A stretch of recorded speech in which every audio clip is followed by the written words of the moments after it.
There's a company you've probably never bought anything from, never signed up for, never even thought about, and it manages $10.6 trillion. That's more than half of everything the United States produces in a single year. And here's the wild part. Almost none of that money is actually theirs. This is BlackRock. And online, people say some genuinely unhinged things about it, that there's a robot controlling more wealth than any country on earth, that the real president of the world is a quiet man named Larry Fink, that they own a piece of 95% of the biggest companies in America, that governments hand them the keys during financial crises and even during normal times. So let me just tell you the story, and you can decide how much of a conspiracy this really is. BlackRock takes other people's money and invests it. But here's the trick. They don't bet big on a few companies. They buy a little bit of almost every company that exists all at once, and then they just hold it forever. They almost never sell. They call this being a passive investor. And that innocent little phrase is the key to the whole thing, because it's the excuse they use to avoid being regulated. Now, whose money are they playing with? Yours, even if you've never heard of them. It's inside pension funds, it's inside 401k accounts, it's inside college savings and insurance policies, regular people's money pooled up and handed to BlackRock. It's your money going in. But you don't get a single say in where it goes, and it doesn't always come back to you. Here's where it gets strange, because they own a slice of everything. BlackRock ends up as one of the biggest shareholders in almost every major company on the planet. Owning just 5% of a company is often enough to make you the single largest shareholder. Enough that a lot of experts treat 5% as the line where you effectively control the thing. And BlackRock is usually sitting on 3 to 10% of every company you can name. Now stack them with their two near-identical twins, Vanguard and State Street. The big three together, they own so much of everything. It stops looking like investing and starts looking like ownership of the entire economy. You want a number that'll stick with you? Take Amazon. The big three own about 16% of Amazon. Jeff Bezos, the guy who built it, owns 9%. They own more of Amazon than Bezos does, and that's true across the whole market. And ownership means votes. Every share is a vote on how a company is run, who's on the board, who gets paid what, whether to merge, whether to raise wages. And here's the quiet trick. When you hand your money to a pension fund, you sign away your vote to them.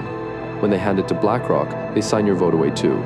So your voting power floats up, layer by layer, until it lands in BlackRock's hands. Millions of people's votes, all quietly pointing the same direction. And BlackRock almost always votes exactly the way company executives want them to. Now here's the part that should genuinely bother you. BlackRock owns a big piece of Nike and Adidas and Lululemon and Under Armour, all of them at the same time. So think about it from their side. If those companies actually competed, dropped their prices to win you over, BlackRock could lose money. They don't care which one wins because they own all of them. So the incentive isn't to compete. The incentive is to keep prices high and profits flowing. Same story with the airlines, same story with the banks. When the same handful of owners sit behind every company in an industry, why would those companies ever really fight each other?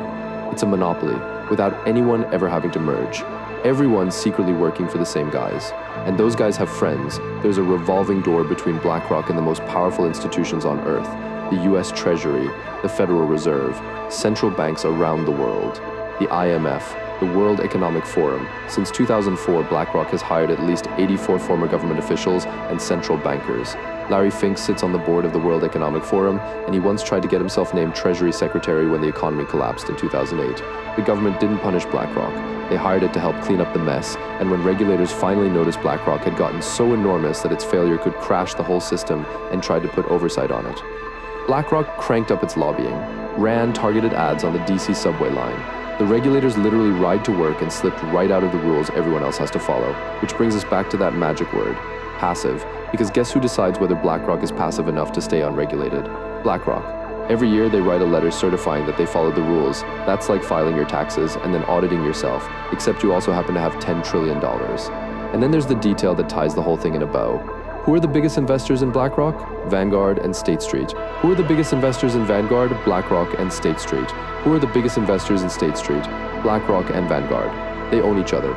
The financial world is a closed loop that owns itself, pulling money in and never quite letting it back out. And when you're playing against yourself, you literally cannot lose. So does BlackRock own everything? No. Do they control everything? Honestly, kind of. They don't own the world outright, they own shares in the world, just enough to steer it without ever having to answer for it.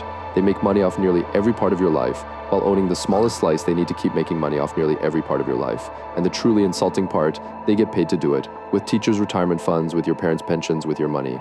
They didn't invent this system, they just figured out how to use it better than anyone alive. And every year the pie they're taking gets a little bigger, and yours gets a little smaller.